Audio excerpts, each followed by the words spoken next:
Bonjour à tous. Top. Bonjour à tous et merci de venir assister à cette bulle verte sur le thème comment la finance durable va servir à la transition. On va passer une petite trentaine de minutes ensemble. L'idée, c'est de faire un tour d'horizon rapide des outils que les marchés financiers, que les banques peuvent proposer pour financer la transition énergétique et écologique. On va parler de financement durable, de refinancement durable, de green bond, de green loans, donc du coup spécifiquement sur l'aspect environnemental, mais aussi potentiellement sur de social bonds, social linked loans, sustainability linked bonds, en fonction des questions que vous pouvez avoir à la fin. On va se garder 5 minutes en fin de session pour des potentielles questions. Pour aborder ce thème, j'ai le plaisir d'accueillir Laurent Adoult, Managing Director chez CACIB. Il est Head of Sustainable Banking sur le segment Financial Institutions et SSC. Et il a eu la gentillesse d'accepter notre invitation pour venir animer cette bulle verte avec moi aujourd'hui. De mon côté, je suis Jean-Baptiste Giacomuso, je travaille à la direction financière de BPI France et je suis en charge du programme de refinancement durable de BPI, donc du coup des green bonds et de nos social bonds. On va essayer de faire le lien entre les marchés financiers, les produits proposés par les banques, et notamment le marché des obligations, donc de la dette, et son lien avec l'économie réelle. C'est un peu le fondement de ces obligations thématiques, de ces green bonds d'ailleurs, de faire le lien entre les actifs qui sont fléchés et de la dette qui est sur les marchés. On va également parler de financement des PME et des industries, des projets éligibles, et des solutions que peuvent apporter spécifiquement les banques à ce segment de la population, les PME et les industriels. Laurent, pour commencer, et pour souligner l'importance de la finance dans l'atteinte de ces objectifs qu'on s'est collectivement fixés en tant que société, est-ce que tu peux nous rappeler les besoins de financement nécessaires pour atteindre les objectifs de l'accord de Paris ? Tout d'abord, bonjour à tous et merci de venir nous écouter.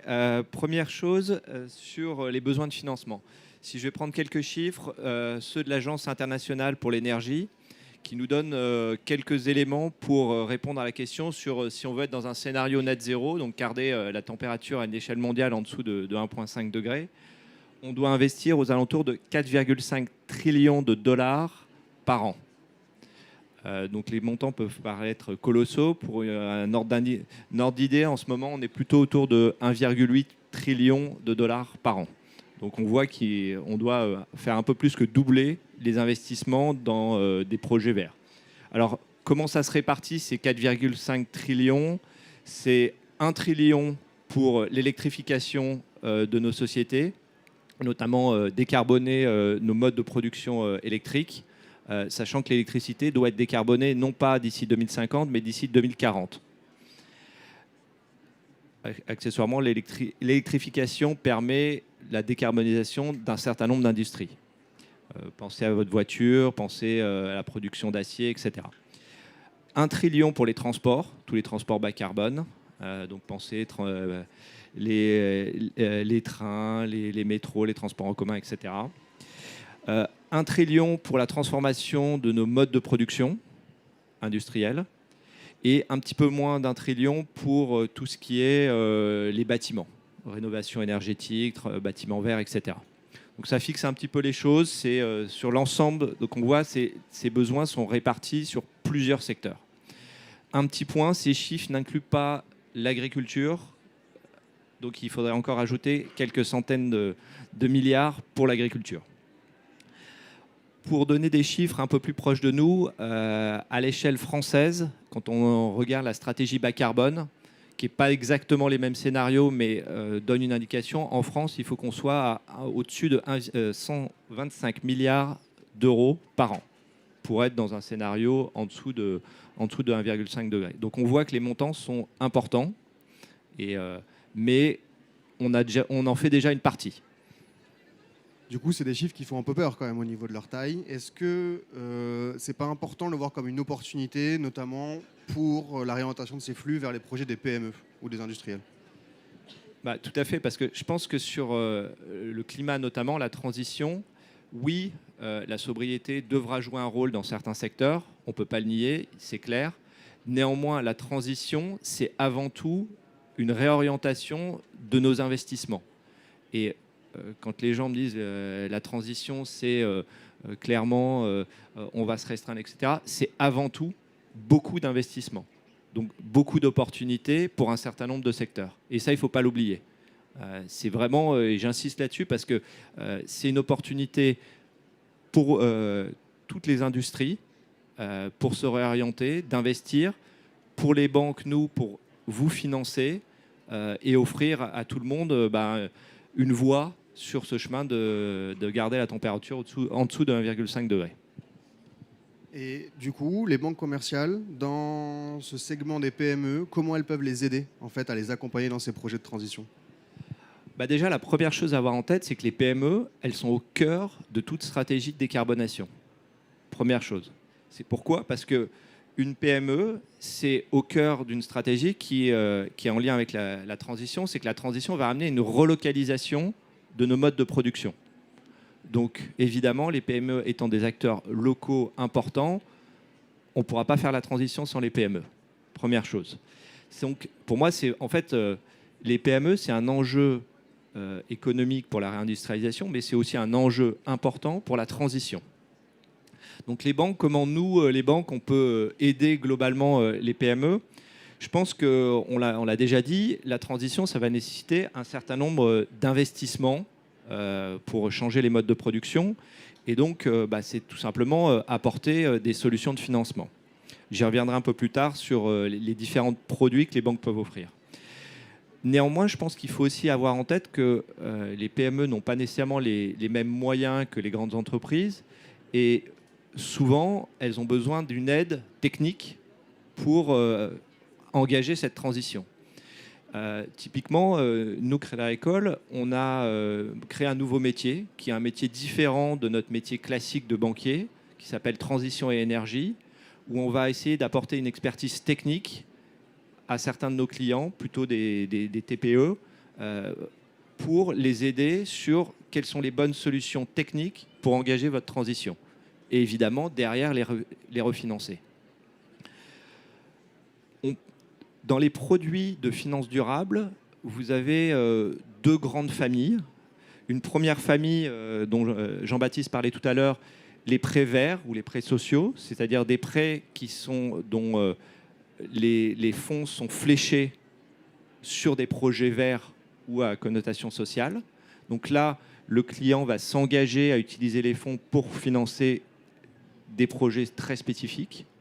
Donc pour nous, ça nous permet quoi? Ça nous permet de financer une entreprise qui est peut-être très carbonée pour financer des CAPEX qui, eux, le sont pas du tout. Et ça permet d'éviter de se retrouver à financer une entreprise très carbonée en lui disant, juste en le croyant sur parole. Le deuxième produit, c'est tout ce qui est produit indexé, c'est-à-dire ce qu'on appelle les sustainability linked, c'est-à-dire où la marge du prêt varie en fonction de l'atteinte d'objectifs environnementaux ou sociaux. Encore une fois, l'idée, c'est de dire si une entreprise s'engage à réduire son empreinte carbone, elle va bénéficier d'une marge un petit peu plus faible. Ou à l'inverse, si elle n'atteint pas ses objectifs, la marge va être rehaussée.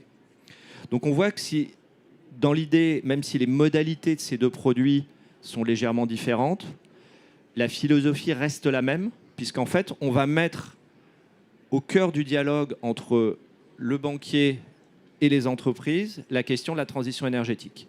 Et je pense que cette question du dialogue entre les gens qui financent la transition et les gens qui font la transition, elle est extrêmement importante pour réussir à aller de l'avant. Et là, donc, tu nous parles des green loans, des sustainability linked loans, etc. Est-ce qu'on peut faire le pendant avec ce qui existe dans le monde obligataire, donc les green bonds, les sustainability linked bonds, etc. Alors, la philosophie pour les grandes entreprises en termes de type de produit, c'est exactement la même. Les grandes entreprises, elles vont se financer avec des green bonds, donc des obligations vertes, qui sont exactement la même logique que ce qu'on parlait tout à l'heure des prêts verts, c'est-à-dire où c'est simplement le support, c'est une obligation au lieu d'être un prêt, qui va être fléché pour refinancer des projets verts ou sociaux. Et de la même manière, elles vont faire donc des sustainability linked bonds, c'est-à-dire des obligations dont le coupon est indexé à l'atteinte ou non d'objectifs environnementaux ou sociaux. La différence, même si la philosophie reste la même, c'est qu'au final, quand vous êtes sur une grande entreprise, vous allez sur le marché obligataire, au lieu d'être juste dans une relation bilatérale avec votre banquier, vous allez être face au marché.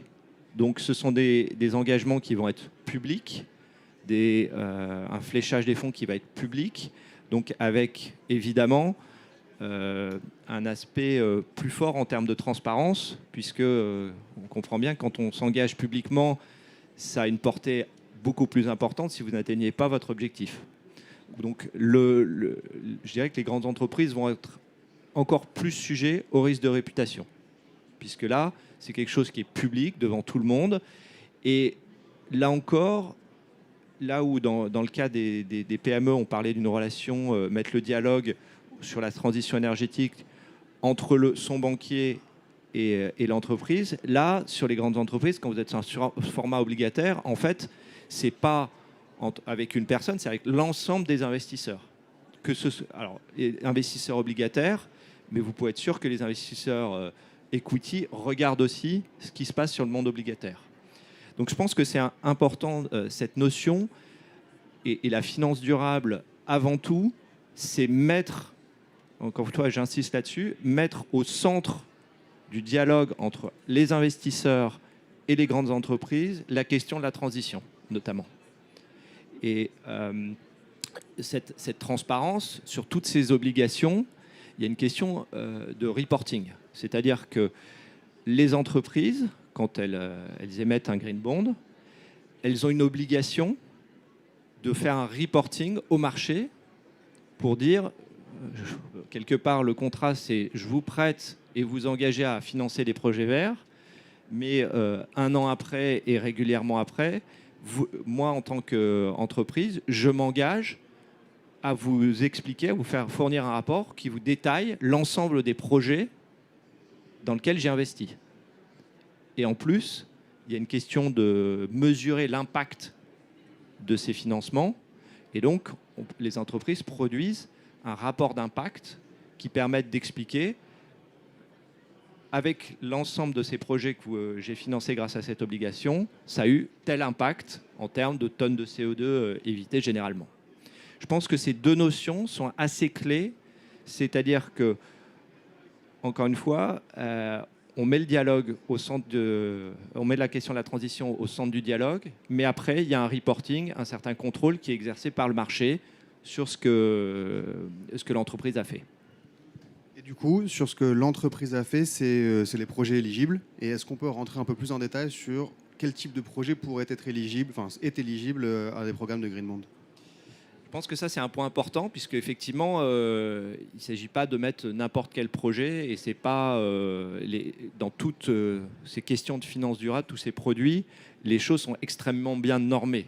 Il s'agit pas c'est pas l'entreprise, elle n'a pas une grande flexibilité pour déterminer ce qu'elle peut faire avec l'argent.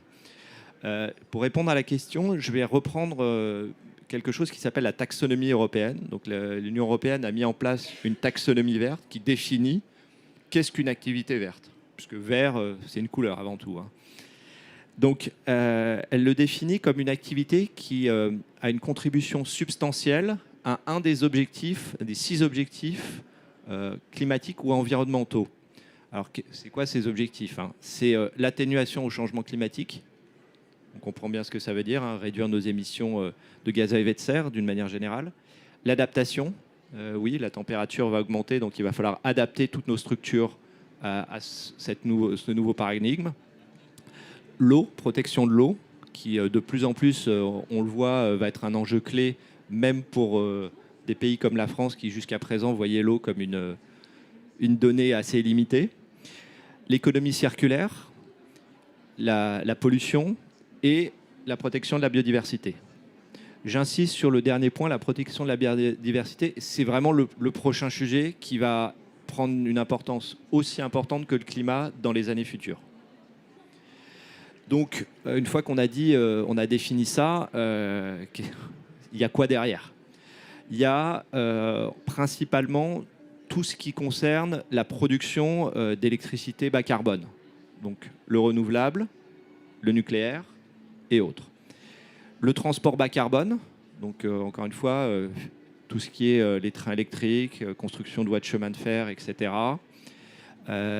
Les bâtiments, on dit verts, donc efficaces d'un point de vue énergétique. Donc ça peut être soit des nouveaux bâtiments, soit la rénovation de bâtiments existants, avec un angle aussi, par exemple, sur l'adaptation, qui peut être le renforcement de structures pour faire face aux nouvelles conditions climatiques.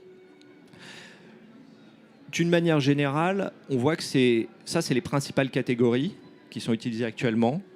On retrouve quelque part je ne sais pas si vous avez suivi, les grandes données, les grands secteurs qui devaient être financés dans le scénario de l'Agence internationale pour l'énergie. On avait dit l'électricité, le transport bas carbone et les bâtiments. Bon, on les retrouve, sachant que la transformation de nos modes de production industrielle se retrouve un petit peu sur pas mal de ces sujets-là. Je pense qu'à l'avenir, l'adaptation et la biodiversité vont être des catégories qui vont être plus utilisées, encore plus utilisées par le marché. Dernier point important à garder en tête, c'est qu'il y a aussi une notion de gestion des risques ESG dans les projets éligibles. C'est-à-dire que si vous construisez un bâtiment dans une belle zone protégée où il y a des espèces en voie de disparition, ce n'est pas un bâtiment vert, même s'il est le bâtiment le plus efficace d'un point de vue énergétique que vous pouvez trouver. Donc il y a toute une série de critères, de pratiques, de processus pour éviter ce genre de situation. Ou de la même manière, si vous avez construit une voie de chemin de fer en expropriant tout un tas de populations indigènes, ça ne fonctionne pas. C'est pas éligible. Donc c'est à la fois des choses qui contribuent substantiellement à un des objectifs, mais aussi avec toute une sorte de garde-fou au niveau des risques liés à cela. Ok, merci Laurent sur les actifs. Sur les green bonds en général, aujourd'hui, c'est quoi à peu près les volumes, les proportions d'émissions de green bonds qu'on a dans le monde, en Europe? Est-ce que tu vois une tendance se dessiner pour la suite? Alors, en termes de volume, on parle autour de 700 milliards de dollars par an. Donc c'est à la fois beaucoup en volume absolu. Si on vous donne en proportion du marché obligataire, on est un petit peu en dessous de 20% du marché obligataire au niveau mondial qui se fait dans ces obligations dites labellisées. Avec quand même une forte disparité entre régions. C'est-à-dire que l'Europe, nous, on va plutôt être autour de 25%, un petit peu moins. Là où ça ne surprendra probablement personne, aux États-Unis, donc en dollars, vous êtes plutôt en dessous de 10%. Ça montre un petit peu les disparités de là où l'importance que ces régions accordent à la transition, sachant que l'Asie est plutôt entre les deux. Les obligations labellisées en Asie sont assez importantes. Après, on voit des choses qui évoluent en termes de tendance. Des pays, des zones comme le Moyen-Orient commencent de plus en plus à s'intéresser à la transition.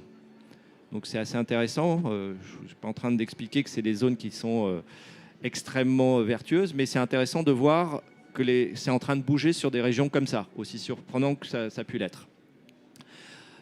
D'une manière générale, je pense que tous ces produits de finance durable, à un moment, ils vont probablement évoluer, puisqu'on voit que de plus en plus, les entreprises doivent faire publier tout un tas de données extra-financières sur le pourcentage de leurs activités qui sont alignées avec la taxonomie verte ou autre.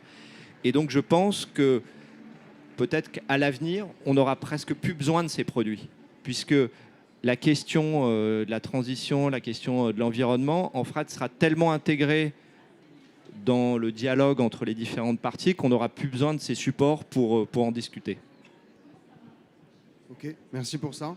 Et quand on parle de transition, la question d'après, c'est toujours le greenwashing et le risque. Et donc, du coup, comment on fait côté émetteur, côté investisseur, pour se prémunir au maximum des risques de greenwashing que ce genre de produit peut amener? Alors, deux éléments. Le premier, où je différencierais, c'est quand vous êtes sur le marché des green bonds, tout ce qui est des émissions obligataires, on traite entre professionnels. Les investisseurs, c'est des investisseurs professionnels qui ont toutes les capacités pour analyser les produits qu'on leur soumet.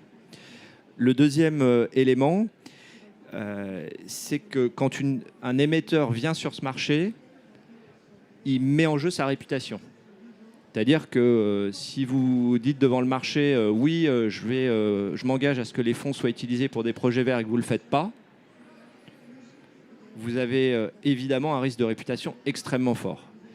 Et si je prends les quelques opérations qui ont pu être sujettes à controverse dans les dernières années, en fait, ce que je vois, c'est que les investisseurs labellisés verts, les investisseurs fortement engagés sur l'ESG, en fait, ne sont pas venus.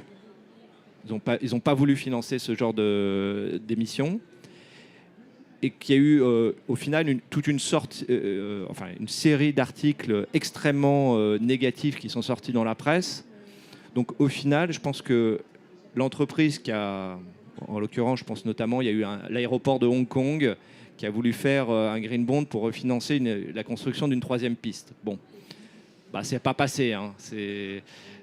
Résultat, ils ont eu une communication extrêmement mauvaise, une demande moindre. Je pense que le marché, ils ne le refont pas. Voilà. Après, c'est pas suffisant. Et c'est pour ça qu'en Europe, l'Europe est en train de mettre toute une sorte de régulation pour les produits de finances durables. Et nous, chez Crédit Agricole, on est extrêmement contents de cette régulation, puisqu'on pense que la régulation va amener une standardisation de ce marché et va permettre à ce marché de continuer de se développer. Donc j'ai parlé tout à l'heure de la taxonomie verte, qui définit qu'est-ce qui est vert de manière assez dans la régulation. Et puis il y a aussi un standard qui est en train d'émerger pour les obligations vertes, défini par l'Europe, qui va définir tout un tas de critères pour qu'une obligation puisse obtenir ce label d'obligation EU Green Bond Standard. Donc la régulation, je pense que ces deux éléments, régulation et risque de réputation, sont un élément qui est un frein assez extrêmement fort pour le greenwashing. À garder en tête aussi, il faut aussi faire attention que le marché, les entreprises ne se restreignent pas en se disant j'ai un risque de réputation trop fort, la régulation est trop compliquée et que finalement je n'arrive pas. Vous savez, c'est trop compliqué, je vais pas faire une obligation verte, c'est trop compliqué. Ce qui serait tout aussi dommageable. Ok, Claire, merci beaucoup. On peut prendre quelques questions. On arrive presque à la fin de notre intervention, donc si vous en avez, n'hésitez pas. Il arrive.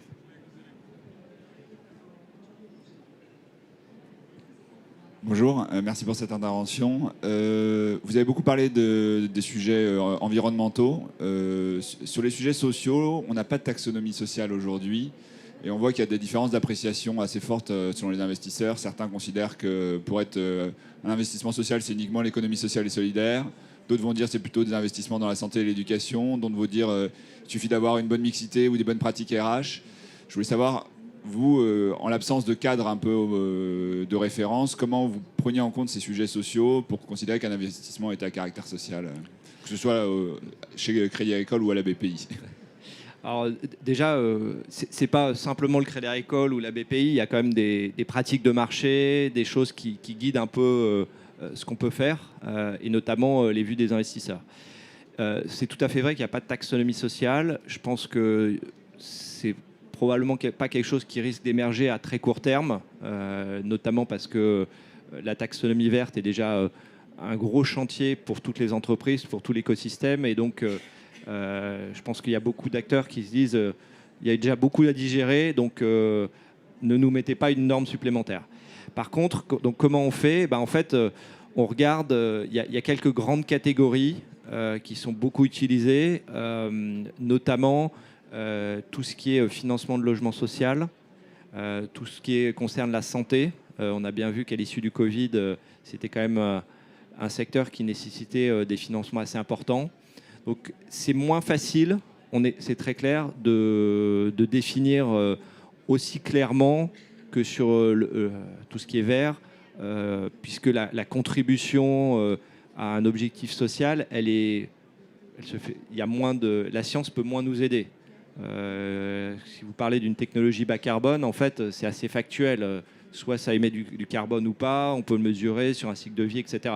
Sur le social, effectivement, c'est beaucoup plus compliqué. Accessoirement, pour donner une idée, le social, c'est plutôt à peu près 20%, un peu moins de 20% du marché. C'est même plutôt 15% ces dernières années.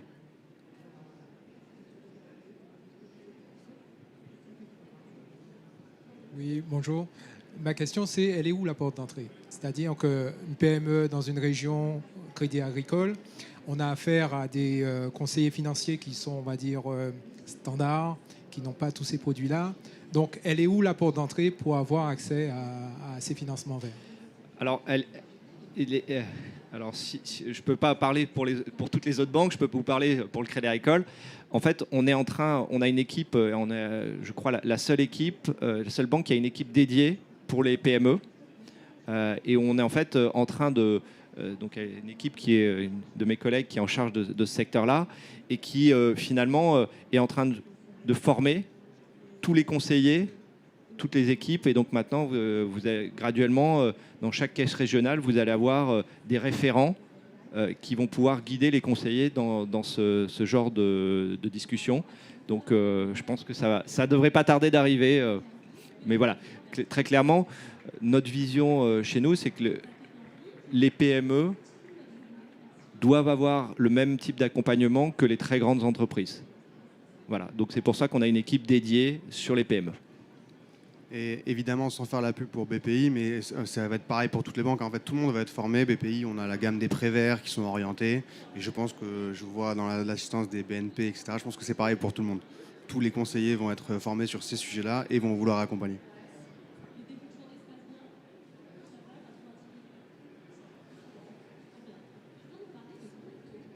Bonjour.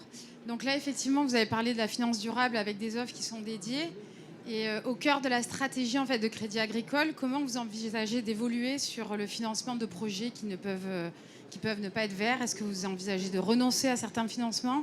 Et dans le prolongement de ce qu'a dit monsieur, est-ce que vous allez aussi former les équipes pour accompagner les transitions de vos clients actuels, qui sont la majorité en fait, de l'enjeu de la transition?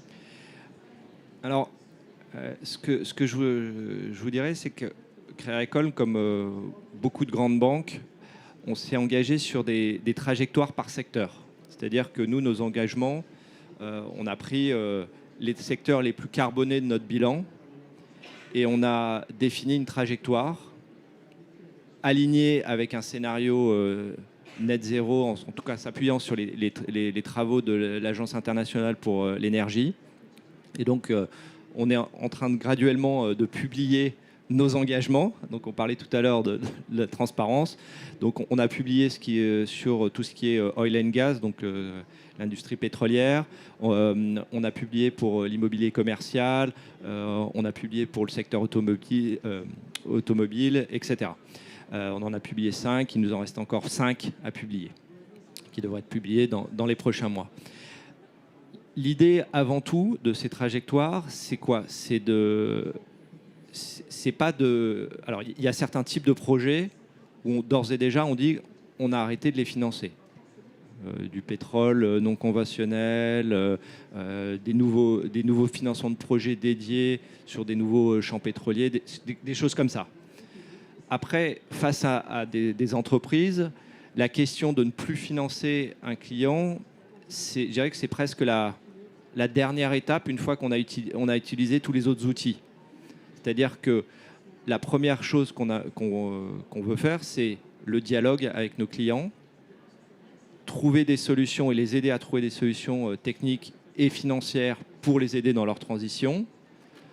Évidemment, s'assurer que nos clients sont avec la même philosophie, donc avec une démarche de chercher à être dans la transition. Après, je pense que si au bout de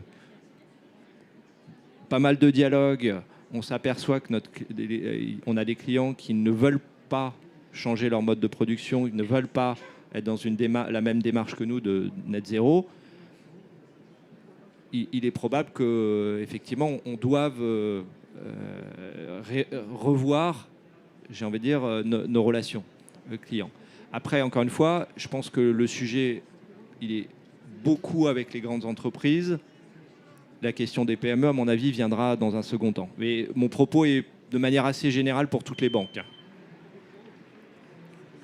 Sur le gong. Un grand merci Laurent pour tout ça et merci à vous en tout cas d'être venu et bon big à tous. Merci.